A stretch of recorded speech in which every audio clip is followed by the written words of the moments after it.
You're at the pet store and your kids start bugging you.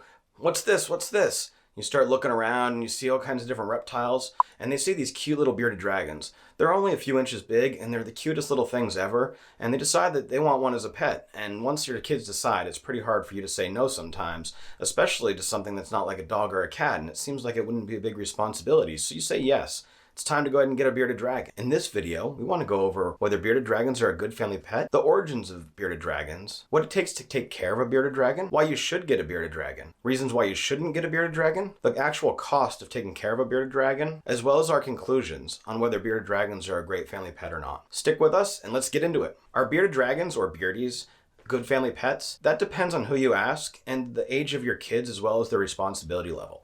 Although we do think that beardies are great pets overall, and they're great reptile pets, they're not the first beginner pet I would recommend. Now, you may be thinking, okay, I'm going to get my kid a hamster or something like that, and a beardie would be the reptile equivalent. However, I would call a beardie slightly more intermediate than most reptiles. Something like a leopard gecko and most reptiles are still a little bit more work than some other animals out there. Bearded dragons grow very quick. You may see them at the store, only a couple inches long, but by the time they're fully grown, they can be a couple feet long. Like our beardie was like this long, with the tail, and probably the body about this big by the time it was done. There are some things to think about when you're going to purchase a bearded dragon. This is something that's a long-term commitment. You're looking at cost up front for the bearded dragon, you're looking at feeding the bearded dragon, you're looking at taking care of the bearded dragon. If it's a female, they might have eggs. There's a lot of different situations that are going to be involved with taking care of lizards. There's not exactly a lot of vets that will take care of lizards, and so there's a lot of things that you might have a normal cat that you can just take right to the vet if there's a problem. A bearded dragon, that's not so simple.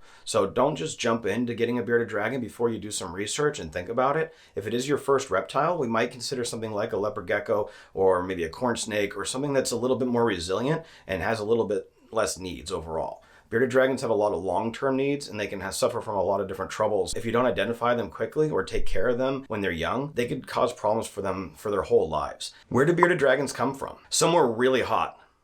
No, not Florida. Somewhere hot and dry, like Arizona, like Phoenix, or like Kingman. Bearded dragons are originally from Australia, and they were wild there and then brought over into the pet trade. They do hang out in the desert, but they like to hang out on the edges of the desert, and they like to hang out in trees and rocky areas, not just like sitting on the desert sand all the time. They like to bask up in the sun and chill out during the day, catch prey. The reason they're called beardies is because they'll get like a black beard and when they get upset and aggressive, and so they'll puff it up and it will get really dark. It can also be used for mating. The males get it primarily, but the females even will darken up a little bit as well. Now, they do resemble their original wild counterparts. Their colors have changed immensely. They've been bred into different varieties. So their diet will vary in the wild, mostly on insects, especially when they're younger. And as they get older, they start to move into a little bit more fruits and vegetables and berries mixed in with their diet. They do eat some of that when they're juveniles, but it does depend kind of on what's available to them too.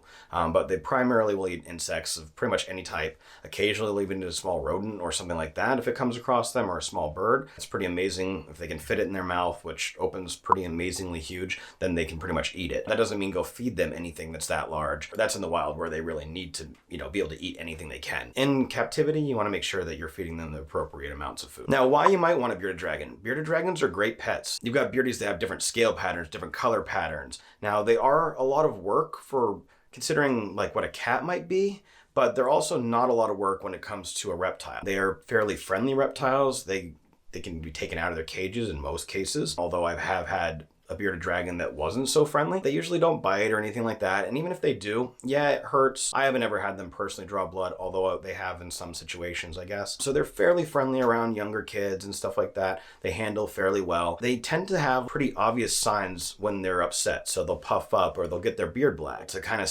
go from a little baby thing up to this big animal. They do have cool personalities. For a reptile, I'd say one of the more unique personalities. It almost seems like sometimes they're being funny or they're reacting to certain situations. They definitely have favorite foods and things like that. So they are a lot more fun than most reptiles, and I think and this is an opinion thing, but something like a hamster is kind of boring. Something like a gorgeous bearded dragon, it's a lot more exciting and it's a lot more unique. And so you might have a lot of kids or yourself who you're getting sick of those kind of pets and you want to step out of those boundaries and get something like a chameleon or a water dragon.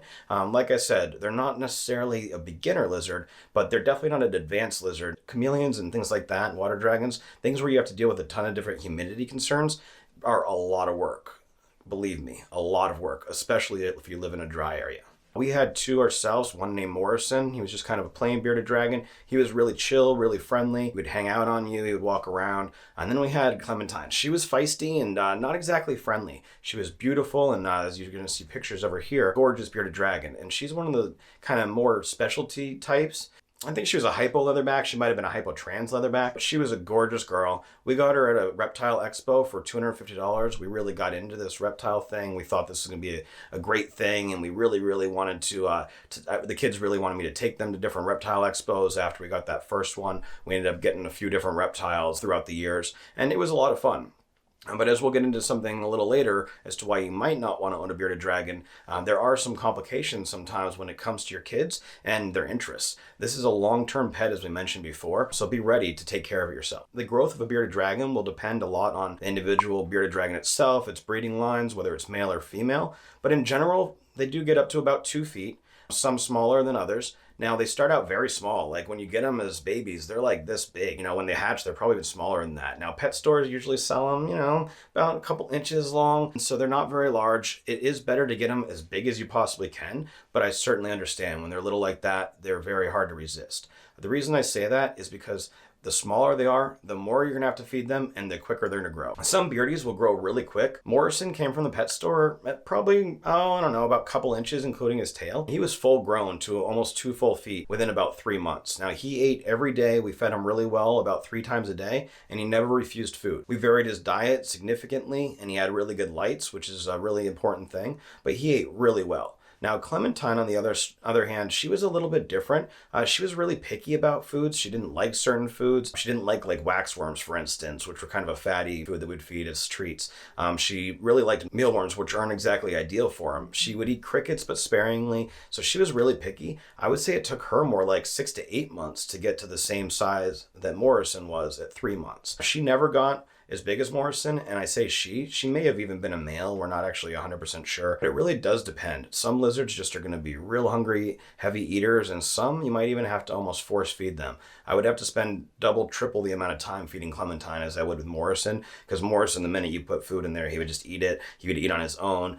Clementine, I had to take each individual worm or cricket and hold them in tongs and make sure she just did not eat the same way. So the growth really depends, but within 6 months to a year, expect to have your couple inch bearded dragon basically 10 times the size, and now you're going up to, a foot, 2 foot dragon, including the tail. Bodies are going to be about like this and about like this, and they can puff up. So that little dragon looks so cute. He's going to be pretty large, He's not quite going to be like a cat size or anything like that, so don't get too intimidated. But if you're not familiar with reptiles, you're not comfortable with them, definitely not the kind of lizard that somebody squeamish with reptiles is going to be able to just pick up and hold. And you are going to need to take them out to clean them, to give them baths. There are certain times where they're going to need to come out anyway, but we do recommend taking them out as well, just for interaction. The more familiar they are with you, the more you let them out, the better they'll do. Now, that doesn't mean just let them out all the time, because they need to be in their cage for their lights, and they need to be in there for their warmth. But it is nice to be able to take them out, cruise around on you, or you can let them sit on your shoulder. Just expect occasionally to get pooped on.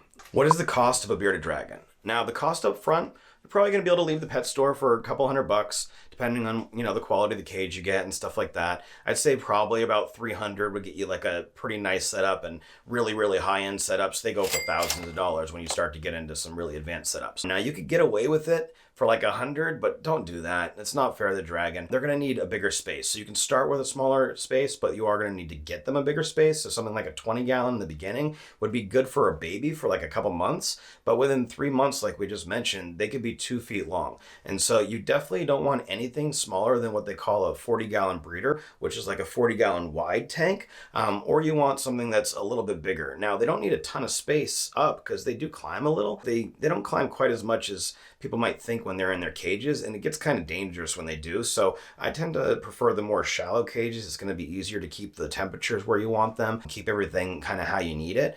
We did get a cage. I'm going to link it down in the descriptions below. This is probably the newer version of the one that we had. We really liked that one. It was a really good one. And then the other one we had was like a custom built. Keep in mind, once a bearded dragon is past juvenile age, you don't want to house them together. It's just something that's a bad idea. Sometimes you can get multiple females housed together, but multiple males is usually not going to happen unless you have a giant area or something like that. And then even then you might have fights. So in general, keep them all separate in their own enclosures. Tanks aren't even so much expensive. It's the lights that add up and the food that adds up. So with lighting, it's really important that they have lights for warmth as well as for UVB. So that's going to be giving them their calcium. If you don't give them that, you're basically going to destroy their bone structure before they even have a chance, and it's almost impossible to recover from that. So you do need to make sure that you're giving them the proper light setup, and that's kind of an expensive part of it. That's going to be probably about almost a third of your entire cost is just the light and heating setup. Those lights for the UVB, they do need to be replaced. After a certain amount of time, depending on which kind of light it is, it's going to start to lose its value. So even if it's putting off light, it's not giving that lizard the calcium it needs. So you're going to need to replace those lights like every 6 months, some of them every year. Really, probably not much longer than that you're going to get away without replacing those lights. Heat lights themselves, those are going to blow up all the time. Those are like $20 a pop. But by the time you look into it, you're usually spending a couple $100 a year just in lights. Food in the beginning, it seems weird because they're smaller, but they're going to eat a ton when they're smaller, and you're not going to save a lot of money by buying smaller crickets as you would to getting bigger cricket. You're going to spend probably as much, if not more, in the beginning as you would later on. And in the beginning, they eat a ton. So I recommend feeding them 3 times a day if you can, if not at least 2 times a day when they're little.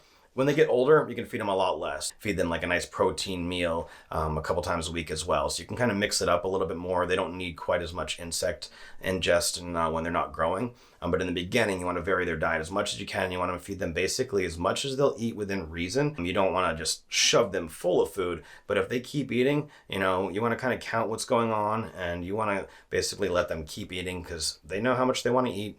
They know what they can process, and unless it's something that's binding them up or they haven't been going to the bathroom, they need to eat, and they can grow very, very quick. Crickets range. Sometimes you get deals on crickets from like 6 cents each all the way up to like 15, 20 cents each.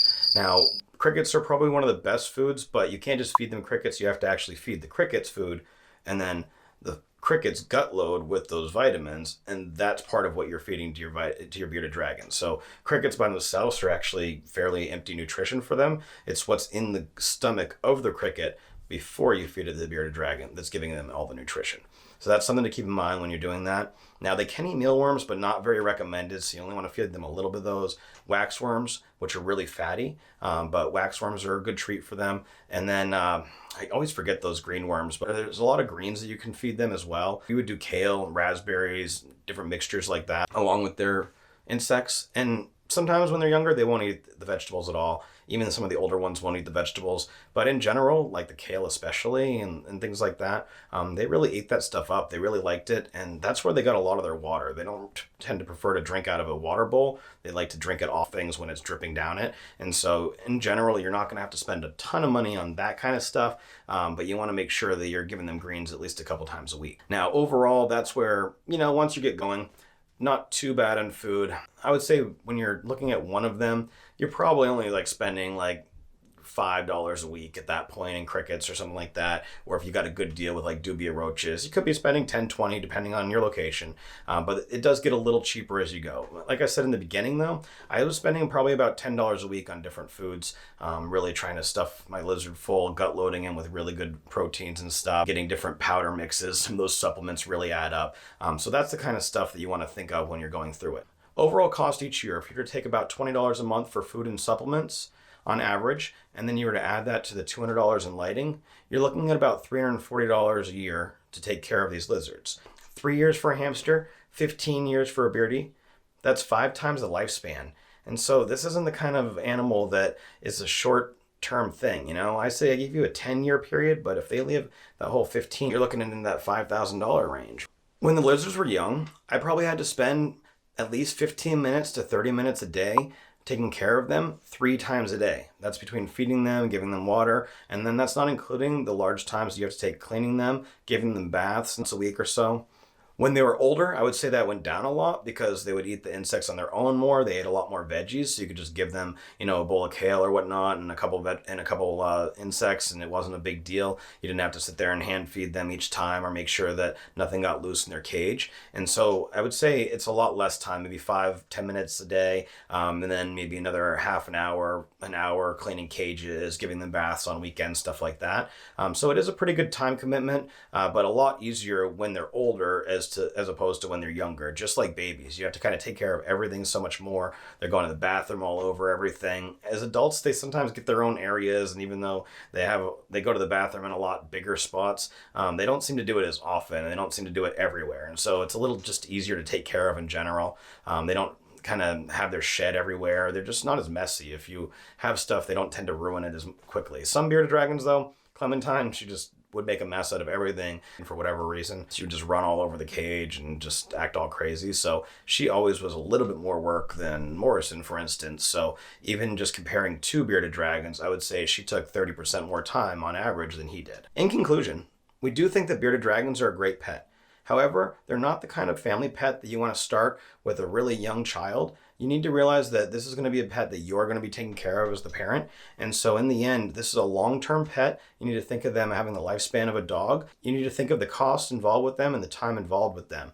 If you do have a younger child, odds are they're not going to be able to take care of the lizard as well as it needs to be. So we would recommend them to older children, which also brings up another point, is if your child's 12, 13, which is the age we would start to recommend a lizard, well, by the time they go to college, this lizard is still going to be around. So they either can take that lizard with them at that point, or you're going to be taking care of that lizard.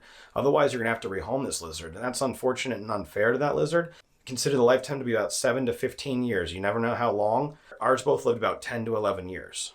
That being said, we do think there's some great benefits to being involved with taking care of reptiles, but don't just jump into it, okay? Go to some reptile experts, talk to some reptile owners. In my family's experience, we got really into the reptiles in the beginning. We spent several years taking them out and playing with them all the time. And at the end of their life, I don't like to say that they didn't get the attention that I would have liked to give them. We didn't take them out as much. Yes, we still fed them. We still took care of them, but they just didn't get that kind of attention. The interest for those reptiles had waned by then. My daughter got a dog, she's 18 now. Her interests are different. My son likes playing video games. He didn't really care about going to a reptile expo anymore.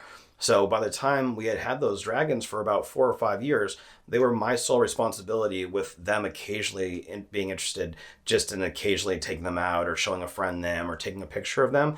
There really wasn't much interest at all. And so basically that poor bearded dragon just became something that was there that I took care of, and that wasn't really the family pet that it deserved to be.